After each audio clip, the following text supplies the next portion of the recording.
Hello students, कैसे हो आप लोग। देखो, आज हम लोग लेक्चर नंबर 3 पे पहुंच गए हैं और हम लोग डिस्कस कर रहे हैं यहाँ पे कॉन्सेंट्रेशन टर्म्स।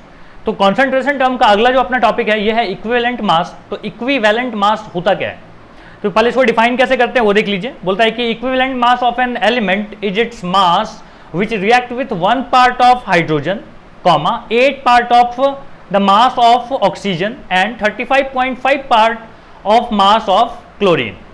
क्या बात हुई?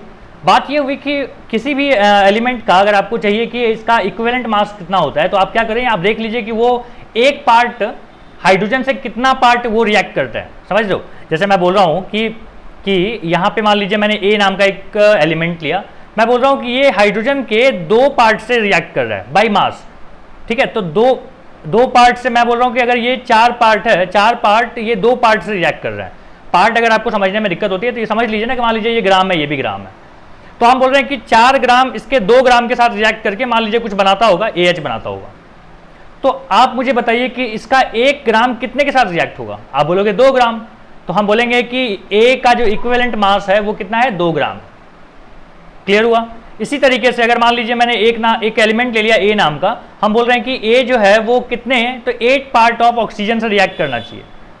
समझ रहे हो? तो मतलब क्या हुआ कि मान लीजिए 8 पार्ट, अगर 8 ग्राम ये है और यहाँ पे मान लीजिए है 18 ग्राम, तो हम बोलेंगे कि A का जो इक्विवेलेंट मास है वो कितना है, तो 18 ग्राम। क्यों? क्योंकि 18 ग्राम ही है जो 8 ग्राम ऑक्सीजन के साथ क्या कर रहा है, रिएक्ट कर रहा है। 8 ग्राम का क्या मतलब हुआ यहाँ पे कि ये 8 पार्ट है, ये 18 पार्ट है, 18 पार्ट। समझ लो, इसका रेशियो कितना आ गया, 18/8 आ गया कि नहीं। तो हम क्या बोलेंगे, ऑक्सीजन का 8 पार्ट रिएक्ट कर रहा है A नाम का एलिमेंट के 18 पार्ट से, तो 18 क्या हो गया A का, ये हो गया इसका इक्विवेलेंट मास। उसी तरीके से आप क्लोरीन के साथ सोच लीजिए। लेकिन अब हम ये जो कॉम्प्लिकेशन है ना कि भाई ये कैसे रिएक्शन में कर करके देखेंगे, इस कॉम्प्लिकेशन से बचने के लिए हमने एक फॉर्मूला बना रखा है। कि फॉर्मूला क्या है, अच्छा हमने मतलब ये नहीं कि मैं, ठीक है, ये साइंस में ऑलरेडी ये चीज़ दी हुई है, केमिस्ट्री में ऑलरेडी। तो यहाँ पे इक्विवेलेंट मास का मतलब हो गया कि मोलर मास आप ले लो और नीचे उसके वैलेंसी फैक्टर से डिवाइड कर दो, तो आपको ये कॉम्प्लिकेशन नहीं करने पड़ेंगे बार बार। क्लियर है? अब आपके मन में आ रहा होगा कि ये वैलेंसी फैक्टर क्या है। वैलेंसी फैक्टर के बारे में हम लोग अलग से डिस्कस यहाँ पे हमने किया हुआ है कि वैलेंसी फैक्टर जिसको हम बोलते हैं X, वो क्या चीज़ होती है। बोलो यहाँ तक समझ में आ गया? आगे बढ़ें। अब हम लोग बात कर रहे हैं वैलेंसी फैक्टर की। तो मैंने पहले से लिख रखा है ये सब चीज़ें आपके लिए। बोलता है कि अगर हम एक एलिमेंट के बारे में डिस्कशन कर रहे हैं तो हमारा यहाँ पे वैलेंसी फैक्टर जो होगा ना, वो खुद वैलेंसी होगा उस एलिमेंट का। ठीक है, तो इक्विवेलेंट मास का फॉर्मूला क्या हो जाएगा, हम बोलेंगे कि उसका खुद का मास मतलब एटॉमिक मास, नीचे आप उसकी वैलेंसी से डिवाइड कर दीजिए, तो ये क्या बन गया, ये बन गया इक्विवेलेंट मास। अब हमने यहाँ पे कुछ एग्जांपल ले रखा है कि जैसे बोलता है कि calculate the equivalent mass of Na, Ba, Al, इन सबके। तो सबका देख लीजिए, वैलेंसी कितना होता है Na का, 1 होता है, मास कितना होता है 23, हमने डिवाइड कर दिया, आंसर इज 23। अगेन Ba का जो मास है वो है 137, उसको अगर आप 2 से डिवाइड करो, 2 क्यों, क्योंकि उसकी वैलेंसी 2 होती है, तो अगर 2 से डिवाइड करो तो यहाँ पे आ जाएगा 68.5। सिमिलरली एल्यूमिनियम के लिए देख लीजिए, एल्यूमिनियम का मास है 27 को अगर हम 3 से डिवाइड करें, 3 से क्यों, क्योंकि उसकी वैलेंसी 3 होती है, तो अगर हम 3 से डिवाइड करते हैं तो हमारे पास आता है 9, और ये सब क्या आ गए, ये आ गए हमारे पास इक्विवेलेंट मास। क्लियर है? अब हम लोग यहाँ पे देख रहे हैं कि मान लीजिए अब ये एलिमेंट ना होके ये हो जाए आयनिक कंपाउंड, और आयनिक कंपाउंड में अगर मुझे बात करनी हो कि इसका इक्विवेलेंट मास कितना होगा, तो क्या करें, आयनिक कंपाउंड में आप सॉल्ट भी रख सकते हैं। तो हम लोग यहाँ पे बात कर रहे हैं कि आयनिक कंपाउंड के लिए या सॉल्ट के लिए जो X की वैल्यू होगी, X क्या है, वैलेंसी फैक्टर। तो वैलेंसी फैक्टर की जो वैल्यू होगी वो होगी टोटल चार्ज ऑन कटायन या अनायन होगा। तो आप इक्विवेलेंट मास कैसे निकालोगे, हम बोलेंगे उस जो भी हमने फॉर्मूला आपको दिया है उस फॉर्मूले का मास मतलब formula mass of compound divided by क्या, तो divided by total charge on cationic part और अनायनिक पार्ट। इस पे अपन एग्जांपल देख लेते हैं। मान लीजिए मैंने आपको दे रखा है कि AlCl3 दे दिया मैंने आपको। अब मुझे बताओ कि यहाँ पे एल्यूमिनियम का क्या होगा, इस तरीके से अगर ये डिसोसिएट होगा तो Al3+ देगा, और यहाँ पे क्या देगा, Cl, और Cl अपने को कितना मिल जाएगा, Cl-3 रख लो। तो यहाँ पे हमसे पूछा था एल्यूमिनियम का बता दीजिए, तो एल्यूमिनियम का जो X वाला पार्ट होगा, X मतलब वैलेंसी फैक्टर, वो कितना हो जाएगा, तो हम बोलेंगे उसका चार्ज कितना है, चार्ज है 3, तो इसका X फैक्टर कितना हो गया, 3। अच्छा मान लो यही एल्यूमिनियम का किसी और के साथ, किसी और कंपाउंड के साथ देखते हैं, जैसे है हमारे पास Al2SO4 3, तो यहाँ पे देखो एल्यूमिनियम का क्या होगा, यहाँ पे 3+ और यहाँ पे कितने हैं 2 हैं, और यहाँ क्या हो जाएगा SO4। हाँ हम लोग क्या बोल रहे हैं, हम लोग बोल रहे हैं यहाँ पे कि SO4 और यहाँ पे है 2- और ये कितने हो जाएंगे 3। देख रहे हो 3 2 जा 6, माइनस में आ गया 6, 3 2 जा 6, प्लस में आ गया 6, इसी तरीके से होंगे। तो हमको तो बोला है कि एल्यूमिनियम का बताइए, तो हम बोलेंगे एल्यूमिनियम का यहाँ पे चार्ज कितना है, तो आप बोलोगे कि 3 यहाँ पे और 2 है तो 3 2 जा 6। समझ में आ गया। तो ये क्या मिला हमको, x की वैल्यू मिली। तो अब आप उसका क्या करोगे, इक्विवेलेंट मास तो निकाल ही सकते हो। एल्यूमिनियम का मास कितना होता है, एल्यूमिनियम का 27 डिवाइडेड बाई यहाँ पे 6, और यहाँ पे बेटा इक्विवेलेंट मास कितना हो जाएगा 27/3 जो कि होता है 9। तो देख रहे हो अलग अलग कंपाउंड में एक ही एलिमेंट का इक्विवेलेंट मास अलग अलग हो सकता है। तो इन चीज़ों को आपको ध्यान रखना है, फॉर्मूला मैं आपको बताते चल रहा हूँ। मान लीजिए एक और मैंने आपको यहाँ पे एग्जाम्पल करवा दिया कि MgSO4, तो MgSO4 में Mg कितना हो जाएगा, Mg 2+ और SO4 भी 2-। तो हमको तो Mg की बात करनी है, तो हम क्या बोलेंगे कि यहाँ पे जो इसका वैलेंसी फैक्टर होगा वो कितना होगा 2। सिमिलरली आप इक्विवेलेंट मास तो कैलकुलेट कर ही लेंगे, कैसे, तो उसका खुद का मास जितना दिया हुआ है यहाँ पे डिवाइडेड बाई 2 कर लीजिएगा, आ जाएगा आपका आंसर। इस तरीके से आपको सॉल्व करना है। क्लियर है ये चीज। अब देखो हमारे पास है कि एसिड के लिए हम लोग देख रहे हैं कि जो X है मतलब वैलेंसी फैक्टर है वो क्या होता है। तो वैलेंसी फैक्टर एसिड के लिए होता है उसकी बेसिसिटी। बेसिसिटी क्या होता है, तो बेसिसिटी होता है कि number of hydrogen ions that acid can give. मान लीजिए यहाँ पे हमने एक एग्जांपल लिया है कि H2SO4 में कितना H+ आयन दे सकता है ये H2SO4। जब आप देख लीजिए रिएक्शन इसका कैसा है कि 2H+ देगा और SO4 2- देगा, मतलब 2 अपने पास H+ आ गया। अगर 2H+ आ गया मतलब X की वैल्यू क्या हो गई यहाँ पे 2। यही इसकी बेसिसिटी, और बेसिसिटी को ही हम क्या बोलते हैं एसिड के लिए उसका वैलेंसी फैक्टर। अगर आपको बेसिसिटी मिल गया तो क्या आप उसका इक्विवेलेंट मास निकाल सकते हैं, निकाल सकते हैं बिल्कुल। क्या करेंगे, तो यहाँ पे लिख देता हूँ कि equivalent mass is equal to क्या हो जाएगा उसका खुद का मास, मतलब H2SO4 का मास देख लीजिए कितना आता है, मान लीजिए 98 आता होगा, और आप उसको क्या करोगे 2 से डिवाइड करोगे तो कितना आ जाएगा 49। सिमिलरली आप HCl का कैलकुलेट कर सकते हो, कैसे, तो HCl जब रिएक्ट करेगा तो क्या क्या देगा, मतलब पानी में डिसोसिएट होगा, एक्चुअली रिएक्ट करना नहीं बोलते हैं इसको, डिसोसिएट करना बोलते हैं। तो अगर ये HCl डिसोसिएट होगा तो क्या देगा H+ और Cl- देगा। तो कितना H+ दे रहा है, एक दे रहा है, तो यहाँ पे इसकी वैलेंसी फैक्टर क्या होगी 1 हो जाएगी। और वैलेंसी फैक्टर अगर 1 हो गया तो आप इक्विवेलेंट मास तो निकाल ही सकते हो, कैसे, तो HCl का मास कैलकुलेट कर लीजिए, डिवाइडेड बाई क्या करोगे आप, तो उसको 1 से डिवाइड कर दो, मतलब वही उसका क्या हो जाएगा इक्विवेलेंट मास हो जाएगा। क्लियर है ये चीज। अब अगर मैं आपको एक एग्जाम्पल करवा दूं, देखो एग्जाम्पल करने के पहले ना मैं आपको एक चीज बताना चाहता हूं कि क्या आपको लग रहा है कि यहाँ पे H2 है तो आपका यहाँ पे X की वैल्यू 2 आ गई, यहाँ पे H1 है तो यहाँ पे X की वैल्यू 1 आ गई, लग रहा है ऐसा।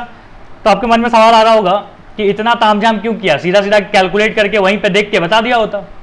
तो वहां पे तामझाम करने का पर्पस ये है कि देखो मैं आपको अगला एग्जांपल देता हूं, उसमें आप कंफ्यूज हो जाएंगे। मैंने आपको दे दिया यहाँ पे कि H3PO4 है, एक मैं आपको दे देता हूं कि H3PO3 है, और एक है अपने पास कि H3PO2 है। अब आप बताइए इसमें कि हर किसी की X की वैल्यू कैलकुलेट करनी है, तो बताओ अगर आप तामझाम नहीं करोगे तो X की वैल्यू क्या हो जाएगी, यहाँ पे होनी चाहिए थी आपके हिसाब से 3, यहाँ भी 3, यहाँ भी 3, गलत, ये सब नहीं चलेगा। आपको क्या करना पड़ेगा, आपको पहले इसका स्ट्रक्चर देखना पड़ेगा। अब देखो P का स्ट्रक्चर देखो, हम लोग क्या कर रहे हैं यहाँ पे इसका स्ट्रक्चर देख रहे हैं, तो हम देख रहे हैं कि देखो सबसे पहले इसका स्ट्रक्चर बनाने का तरीका समझो क्या होता है। P के साथ पहले डबल बॉन्ड O सब जगह बना लो, बन गया। उसके बाद क्या करना है, तो बोलता है कि कहाँ कहाँ अब कितने O बचे, अब आपके पास 3 O बचे हैं, तो आप यहाँ पे O लिख दो, यहाँ पे भी O लिख दो, यहाँ पे भी O लिख दो, और सबके साथ क्या करो H लगा दो। बोलो बात समझ में आ गई। अगला यहाँ पे एक O तो आ गया, अब 2 O की जरूरत है, मतलब एक O यहाँ पे, एक O यहाँ पे, और यहाँ पे तो O रहेगा ही नहीं तो H रहेगा। अब H कितने बचे हैं आपके पास, 3 H है, तो 3 कहाँ कहाँ लगेंगे, देखो एक तो लग चुका है, एक यहाँ लगा दो, एक यहाँ लगा दो। अगला P डबल बॉन्ड O तो हो चुका है, एक जगह O लगा दीजिए, बाकी जगह क्या लगा दो H लगा दो। अब देखो H कितना बच गया, 3 H था, 2 H तो यूज हो गया, एक H यहाँ होगा। अब समझना यहाँ पे हम लोग को बेसिसिटी का मतलब क्या होता है कि कितना H+ आयन डोनेट कर सकते हैं। अब देखो डोनेशन यहाँ से कहाँ से होगा, मैं बोल रहा हूँ यहाँ से H गायब, ये H यहाँ से गायब, ये H यहाँ से गायब। क्यों ऐसे गायब हो गया, क्योंकि ऑक्सीजन जो होता है ना वो इलेक्ट्रोनेगेटिव होता है, हाईली इलेक्ट्रोनेगेटिव होता है। तो क्या करेगा, हाइड्रोजन का एक इलेक्ट्रॉन अपने पास लेके हाइड्रोजन को क्या करेगा प्लस चार्ज देके उसको फ्री कर देगा। तो H+ यहाँ से रिलीज हो गया, यहाँ भी H+ रिलीज हो गया, और यहाँ पे भी H+ रिलीज हो गया। 3 H+ रिलीज हुए हैं, तो यहाँ पे इसकी वैलेंसी फैक्टर कितनी हो जाएगी? 3। चलो अब दूसरे वाले की देखते हैं। देखो यहाँ से तो H एक बाहर आएगा, मतलब H+ बन के, यहाँ से भी H+ बाहर आएगा, लेकिन यहाँ से H+ नहीं आ पाएगा। क्यों? क्योंकि P जो है ना इतना इलेक्ट्रोनेगेटिव नहीं है कि हाइड्रोजन का इलेक्ट्रॉन छीन ले और हाइड्रोजन को फ्री कर दे, तो ये तो टूटेगा नहीं। तो टूटेगा नहीं, तो यहाँ पे X की वैल्यू कितनी हो जाएगी? 2, क्योंकि 2 ही H+ बाहर निकल पाए हैं। समझ रहे हो? तो यहां से देख के आप नहीं बता सकते थे, आपको स्ट्रक्चर पता होना चाहिए। और स्ट्रक्चर जो है आपने केमिकल बॉन्डिंग में पढ़ना है या फिर आपने पढ़ा होगा। चलिए देखते हैं यहां पे क्या होगा। यहां पे सिमिलरली एक ही H+ बाहर निकल पाएगा, मतलब क्या हो गया? यहां पे X की वैल्यू है 1। अब X की वैल्यू मिल गई तो आप सबका इक्विवेलेंट मास निकाल सकते हो। तो यहां पे इसमें P का इक्विवेलेंट मास निकाल लीजिए, यहां पे निकाल लीजिए, यहां पे निकाल लीजिए, हर जगह पे P का जो इक्विवेलेंट मास आएगा वो अलग अलग आएगा। ठीक है, तो मतलब है कि इक्विवेलेंट मास डिपेंड करता है किस पे? उसके स्ट्रक्चर पे भी, मतलब रिएक्शन पे डिपेंड करता है, स्ट्रक्चर पे डिपेंड करता है और कंपाउंड पे डिपेंड करता है। कहीं पे लिख दे, इस बात को लिख देते हैं कि equivalent mass depends on structure, reaction और किस पे डिपेंड करता है? क्या बोला था हमने कि स्ट्रक्चर पे डिपेंड करता है, रिएक्शन पे डिपेंड करता है और उसके कंपाउंड पे भी डिपेंड करता है कि कैसा कंपाउंड बना हुआ है। ठीक है, तो ये आ गया अपना नोट में। बोलो इतनी बात समझ में आती है? आगे बढ़ें। एसिड के लिए हमने बात कर लिया, अब हम बात करना चाहते हैं बेस के लिए। तो बेस के लिए भी उसी तरीके का है जैसे एसिड का है, लेकिन यहां पे हो जाएगी उसकी एसिडिटी। बेस में हम क्या बोलेंगे? बेस के लिए ऐसे लिखते हैं ना हम लोग, फॉर बेस। तो बेस के लिए एक्स की जो वैल्यू है वो क्या होगी? तो एक्स की वैल्यू हो जाएगी उसकी एसिडिटी। एसिडिटी का क्या मतलब होता है कि कितना OH माइनस यहां पे रिलीज हो रहा है। ठीक है, तो कितना OH माइनस रिलीज हो रहा है ये क्या देगा? इसकी एसिडिटी देगा, और एसिडिटी ही वहां पे क्या हो जाएगी? बेस के लिए उसका वैलेंसी फैक्टर हो जाएगा। ठीक है, तो इक्विवेलेंट मास कैसे निकालोगे? इक्विवेलेंट मास हो जाएगा कि मास जो हम लोग को दिया हुआ है, जो फॉर्मूला मास होगा, फॉर्मूला मास लिख दे, फॉर्मूला मास डिवाइडेड बाई क्या? उसकी वैलेंसी फैक्टर। वैलेंसी फैक्टर मतलब एक्स मतलब कौन? आप बोल सकते हो उसकी एसिडिटी। ठीक है, समझ में आ रहा है ना? चलो अब एसिडिटी यहां पे कैलकुलेट करते हैं। मान लीजिए मैंने आपको दे दिया कि CaOH होल ट्वाइस, क्या होगा ये? तो हम बोलेंगे यहां पे देगा Ca2 plus plus twice of OH minus. कितने OH माइनस यहां पे रिलीज हुए हैं? 2। तो यहां पे वैलेंसी फैक्टर कितनी हो जाएगी? 2। तो वैलेंसी फैक्टर अगर आपको मिल गया है तो आप यहां पे क्या करोगे? अगर आपको यहां पे Ca का कैलकुलेट करना होगा क्या? इक्विवेलेंट मास, तो आप क्या करेंगे? इसका पूरे का मास लिख दो, डिवाइडेड बाई x कर दो, हो गया। तो मैं यहां पे लिख रहा हूं कि equivalent mass is equal to क्या हो जाएगा? मोलर मास डिवाइडेड बाई उसका वैलेंसी फैक्टर, जो कि यहां पे कितना है? इस एग्जांपल के लिए x की वैल्यू कितनी है? 2 है। सिमिलरली मैंने अगर आपको बोला है कि AlOH3 तो कितना हो जाएगा? हम बोलेंगे ये अपने को रिएक्ट करके या अपन बोलेंगे डिसोसिएट करके यहां पे क्या देगा? Al3 plus plus 3 time OH minus देगा। तो यहां पे इसकी एसिडिटी कितनी हो जाएगी? 3 हो जाएगी। अगर 3 हो गई तो आप इक्विवेलेंट मास तो निकाल ही सकते हैं। कैसे? तो हम यहां पे बोलेंगे अगेन कि मोलर मास डिवाइडेड बाई उसका वैलेंसी फैक्टर कितना है? 3 है।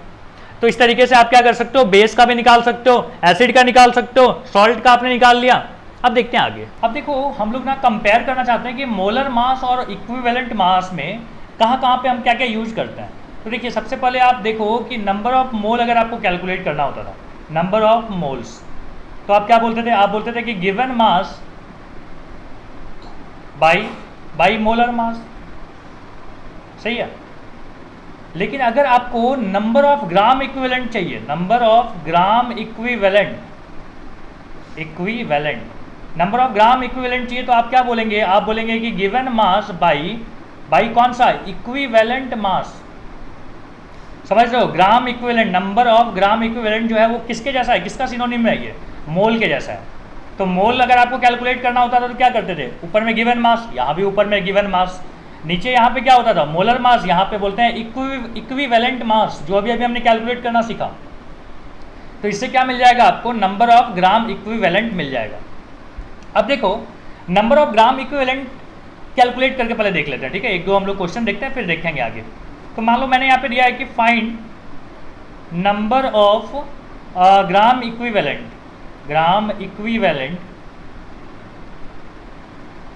इन, पहला आपसे पूछ रहा हूँ मैं कि 0.4 ग्राम NaOH, ठीक है। तो 0.4 ग्राम NaOH का हमको क्या बता दीजिए, तो ग्राम इक्विवेलेंट बता दीजिए। तो हम बोलेंगे कि ग्राम इक्विवेलेंट का मतलब क्या होता है, नंबर ऑफ ग्राम इक्विवेलेंट का मतलब क्या हो गया, गिवन मास जो कि है 0.4 डिवाइडेड बाय उसका कौन सा। तो हम बोलेंगे कि इक्विवेलेंट मास कैसे निकालते हैं बताइए, NaOH का इक्विवेलेंट मास कैसे निकालें। तो देखो यहाँ निकाल लेते हैं, इक्विवेलेंट मास कितना होता है इक्विवेलेंट मास, तो आप बोलोगे कि जितना उसका फॉर्मूला मास है, मतलब NaOH का कितना हो गया फॉर्मूला मास, Na का हो गया बेटा 23, ऑक्सीजन का हो गया 16, इसका 1, तो ये कितना हो गया, यहाँ पे आ गया 40, ठीक है। तो 40 आ गया। अब इक्विवेलेंट मास निकालने के लिए आपको क्या क्या जरूरत पड़ती थी, तो आप बोलते थे कि 40 डिवाइडेड बाई 1 हो जाएगा। 1 क्यों, क्योंकि Na का यहाँ पे मतलब NaOH जब टूटेगा तो Na पे चार्ज कितना होगा, +1 चार्ज, OH पे कितना -1 चार्ज, तो Na पे जो +1 चार्ज है वो हमने यहाँ पे डिवाइड कर दिया, तो ये कितना आ गया 40। अब यही वाला बात, मतलब ये इक्विवेलेंट मास कहाँ आपको करना है, यहाँ पे पुट करना है। डेसिमल हटेगा तो यहाँ पे 0, आंसर इज 1/100, 1/100 का मतलब हो गया 0.01। तो 0.01 क्या आ गया, अपना आंसर आ गया। क्या आया ये, gram equivalent, number of gram equivalent. इसी तरीके से आपको कैलकुलेट करना है। मान लीजिए मैं आपसे दूसरा पूछता हूँ, सेकेंड क्वेश्चन है कि 0.98 ग्राम ऑफ, इस बार दे देता हूँ H2SO4, ठीक है। तो हम बोल रहे हैं कि नंबर ऑफ ग्राम इक्विवेलेंट चाहिए आपको, gram equivalent is equal to क्या हो जाएगा, गिवन मास ये वाला है, डिवाइडेड बाय कौन सा, तो हम बोलेंगे इक्विवेलेंट मास। अब इक्विवेलेंट मास मैं यहाँ पे कैलकुलेट कर लेता हूँ, equivalent mass is equal to क्या होता है, फॉर्मूला होता है, बताओ कि उसका खुद का मतलब फॉर्मूला मास या मोलर मास जो भी आप बोलना चाहो 98 है, और उसका Na, देखो ये क्या होगा, ये बेटा टूटेगा तो कैसे बनेगा, H+ बनेगा 2 बार और SO4 2 माइनस रहेगा, मतलब यहाँ पे इसकी बेसिसिटी कितनी आ जाती है 2, तो 2 से डिवाइड कर दो, ये आ गया 49, मतलब इक्विवेलेंट मास इज 49। तो हम क्या बोलेंगे 0.98 डिवाइडेड बाई 49, 49 से क्या हो जाएगा 2 बार में, मतलब 0.02, तो आंसर इज 0.0। तो इस तरीके से हम ग्राम इक्विवेलेंट कैलकुलेट करते हैं। अब है, अच्छा एक क्वेश्चन और ले लो, ठीक है, एक क्वेश्चन अपने पास है, ये बोलता है कि फाइंड द नंबर ऑफ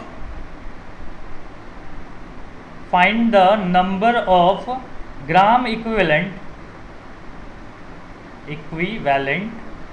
किसका, ऑफ मैंने दे दिया 53 ग्राम ऑफ Na2CO3। चलो इसका कैलकुलेट करके बता दो। तो बोलेंगे number of gram equivalent is equal to क्या हो जाएगा, तो ऊपर लिख दो गिवन मास जो कि है 53, नीचे उसका क्या हो गया इक्विवेलेंट मास। अब इक्विवेलेंट मास अपन साइड में कैलकुलेट कर लेते हैं। Equivalent mass is equal to क्या होता है, फॉर्मूला मास मतलब मोलर मास हम यहाँ पे बोल सकते हैं। तो Na2CO3 का कितना होता है 53, और यहाँ पे Na क्या हो जाएगा 2 हो जाएगा, कैलकुलेट कर लो ना, चलो Na2 का इसका हो गया 23 2 जा 46, कार्बन का 12, और ये हो गया 16 32 48, मतलब ये हो गया बेटा 60 और 106, कितना आ गया 106। अब मुझे बताओ कि आप क्या बोलोगे, 106 106 डिवाइडेड बाई कितना होना चाहिए, Na2+ है, देख रहे हो Na यहाँ पे प्लस और यहाँ पे क्या आ गया 2, मतलब 2 बार पॉजिटिव चार्ज है, ठीक है। तो हम क्या बोलेंगे 2 से डिवाइड कर दो इसको, समझ में आ रहा है ना, यहाँ पे एक पॉजिटिव 2 से मल्टीप्लाई किया तो 2 हो गया ना, तो 2 से डिवाइड करेंगे तो कितना आ गया 53। इक्विवेलेंट मास अपने को पता चल गया 53, ये भी है 53, कट के हो जाएगा कितना 1, तो ये क्या हो गया नंबर ऑफ ग्राम इक्विवेलेंट यहाँ पे हो गया 1। बोलो समझ में आता है ये चीज़। एक बार अगर हमने ग्राम इक्विवेलेंट निकालना सीख गया ना, तो हमारे लिए नॉर्मलिटी पढ़ना बड़ा आसान हो जाएगा। अगला अपना टर्म है नॉर्मलिटी। समझाता हूँ क्या होता है, जैसे आपने मोलरिटी पढ़ा, जैसे आपने मोललिटी पढ़ा, वैसे ही हमारे पास अब है नॉर्मलिटी। नॉर्मलिटी मतलब क्या होता है, number of gram equivalent of किसका, of solute which is present in 1 litre of solution, देख रहे हो मोलरिटी जैसा है कि नहीं। ये मोलरिटी में याद है क्या पढ़ा था आपने पढ़ा था number of mole in 1 litre solution. क्या था, number of mole in 1 litre solution. यहाँ पे क्या है, number of gram equivalent of solute which is present in 1 litre of solution. तो जहाँ पे मोल था पहले पढ़ना मोलरिटी में, यहाँ पे है ग्राम इक्विवेलेंट। चलो तो नॉर्मलिटी निकालते हैं अपन, इसको डिनोट करते हैं कैपिटल एन से। हम बोलेंगे कि यहाँ पे आ जाएगा नंबर ऑफ ग्राम इक्विवेलेंट किसका, ऑफ सॉल्यूट डिवाइडेड बाय यहाँ पे क्या आ जाएगा, volume of solution in litre. किसमें होना चाहिए, लीटर में होना चाहिए। ये हो गया अपना नॉर्मलिटी। अब नॉर्मलिटी अगर आपको समझ में आ गया है तो हम लोग यहाँ पे क्वेश्चंस कर सकते हैं, बड़े आसान से क्वेश्चन रहेंगे, क्योंकि आपको बाकी चीज़ें ग्राम इक्विवेलेंट वगैरह निकालना आप तो सीख ही गए हो। तो क्वेश्चन है अपने पास कि इफ़ 0.98 ग्राम ऑफ, क्या ले लूँ, H2SO4 ले लेते हैं, आर प्रेजेंट इन कितना, तो बोलता है 500 ml सॉल्यूशन, 500 ml सॉल्यूशन। तो बोलता है फाइंड नॉर्मलिटी। क्या बोलता है कि फाइंड नॉर्मलिटी। चलो तो यहाँ पे सॉल्व करते हैं। क्या बोलता है कि 0.98 ग्राम है H2SO4 present in 500 ml solution. तो पहले तो आप बेटा निकाल लो यहाँ पे कि नंबर ऑफ ग्राम इक्विवेलेंट कितना होता है। तो हम बोलेंगे नंबर ऑफ ग्राम इक्विवेलेंट का जो फॉर्मूला है वो क्या है, गिवन मास ये है, डिवाइडेड बाय कौन सा, इक्विवेलेंट मास। अब आप इक्विवेलेंट मास यहाँ पे निकाल लो। Equivalent mass is equal to क्या होता है, जो उसका फॉर्मूला का मास है, मतलब 98 डिवाइडेड बाई कितना, H प्लस वहाँ से बाहर निकल रहा है 2, तो 2 से डिवाइड कर दो। 2 क्या है इसका, वैलेंसी फैक्टर। अब तक तो समझ गए होंगे आप, है ना। 98 है ये, तो हम बोलेंगे यहाँ पे 98 नहीं 49। तो यहाँ पे हो गया 0.98 डिवाइडेड बाई 49। अगर आप इसको डिवाइड करो तो आता है 0.02। क्या आ गया इसका, नंबर ऑफ ग्राम इक्विवेलेंट कितना आ गया, 0.0। अब अगर ग्राम इक्विवेलेंट मिल गया तो क्या आप नॉर्मलिटी निकाल सकते हो। तो हम बोलेंगे number of gram equivalent divided by क्या होता है, volume should be in litre. तो 500 ml मतलब हाफ लीटर मतलब 0.5। डेसिमल को हटाने का आपको नियम वगैरह पता है। यहाँ पे आ गया 1/25। 1/25 का मतलब होता है 0.04। सो नॉर्मलिटी कितनी आ गई, 0.04। क्या बोलते हैं इसको, ग्राम इक्विवेलेंट छोड़ो, ठीक है। क्या बोल सकते हो वैसे इसका यूनिट, क्या बोलेंगे, नंबर ऑफ ग्राम इक्विवेलेंट पर लीटर। क्लियर है ये चीज़। जैसे आपने पढ़ा था मोलरिटी में कुछ टर्म्स थे, छोटे छोटे टर्म्स। क्या क्या टर्म थे, तो सबसे पहला था कि सेमी नॉर्मल, क्या लिख रहा हूँ, सेमी नॉर्मल का मतलब हो गया कि नॉर्मलिटी कितनी है, n/2 है। उसी तरीके से अगर मैं बोलूँ कि डेसी नॉर्मल है तो क्या बोलेंगे, 10 n/10। अगर मैं बोलूँ बाई नॉर्मल है तो बोलेंगे 2n, ठीक है। और क्या बोल सकते हो, सेंटी, चलो सेंटी नॉर्मल बोला तो n/100। और क्या बोल सकते हैं, तो डेसी तो बोल ही दिया, चलो ठीक है ओके। तो इस तरीके से क्या है ना, जैसे आपने मोलरिटी में पढ़ा था कुछ टर्म्स, वैसे ही नॉर्मलिटी के लिए भी होते हैं। तो ये भी चीज़ हमने यहाँ पे सीख लिया। अब एक न्यूमेरिकल कर लो एंड देन यहाँ पे कंप्लीशन हो गया इस टॉपिक का। यहाँ पे है क्वेश्चन कि find the mass of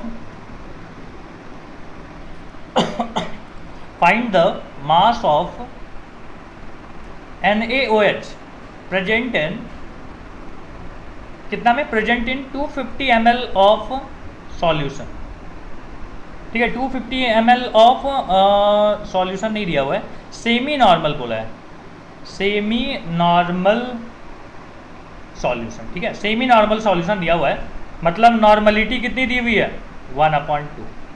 normality आपको पता है, आपको वॉल्यूम पता है, आपको मास चाहिए। चलो तो बताते हैं नॉर्मलिटी का फॉर्मूला क्या होता है, क्या लिखते हैं। नॉर्मलिटी का फॉर्मूला क्या हो गया, हम बोलेंगे नॉर्मलिटी का मतलब होता है number of gram equivalent divided by क्या, वॉल्यूम ऑफ किसका, solution. Number of gram equivalent कैसे निकालते हो, यहाँ पे निकालें साइड में। Gram equivalent, number of gram equivalent आपको निकालने का तरीका है कि आप ऊपर में क्या करोगे, गिवन मास डिवाइडेड बाय क्या बोलते हैं इसको, इक्विवेलेंट मास, यही होता है। इक्विवेलेंट मास निकालना पड़ेगा आपको। तो इक्विवेलेंट मास का फॉर्मूला क्या होता है, हम बोलेंगे गिवन मास को मान लीजिए x है, वो हमको नहीं दिया हुआ था। इक्विवेलेंट मास मतलब हो गया कि फॉर्मूला मास को डिवाइड कर दो उसको उसके फैक्टर से।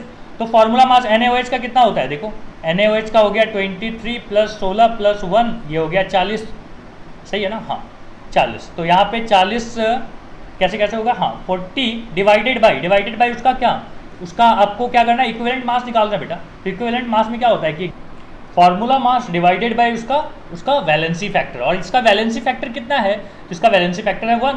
तो हम क्या बोलेंगे कि this is equal to x/40। क्या मिल गया अपने को, ग्राम इक्विवेलेंट। तो ग्राम इक्विवेलेंट की जगह पे लिख देता हूँ मैं x/40, यहाँ पे x/40 divided by volume of solution कितना हो जाएगा, यहाँ पे दिया है 250 ml। 250 ml को अपन लीटर में बदल लेते हैं, कितना हो गया ये 1/4। अब तो आप कैलकुलेट कर सकते हैं कितना आ जाएगा यहाँ पे x/10, x/10 is equal to 1/2। चलो यहाँ पे है x/1/2 is equal to x/10। तो कितना आ जाएगा, x की वैल्यू 5। तो हम क्या बोलेंगे कि x की वैल्यू है 5 ग्राम। क्या है x की वैल्यू, वैसे x क्या है, हम बोलेंगे कि x हमने क्या माना था, x हमने माना था कि मास ऑफ NaOH। तो यहाँ पे लिख देते हैं इस बात को, नहीं तो x में आप कंफ्यूज हो जाओगे कि सर ये वैलेंसी फैक्टर तो नहीं है। तो लिख देते हैं यहाँ पे कि मास ऑफ NaOH जो हमने कैलकुलेट किया वो है अपना 5 ग्राम। तो इस तरीके से हमने यहाँ पे नॉर्मलिटी कैलकुलेट करना सीख लिया। अब अपन अगले क्लास में मिलेंगे और कुछ नए टर्म्स सीखेंगे। Thank you.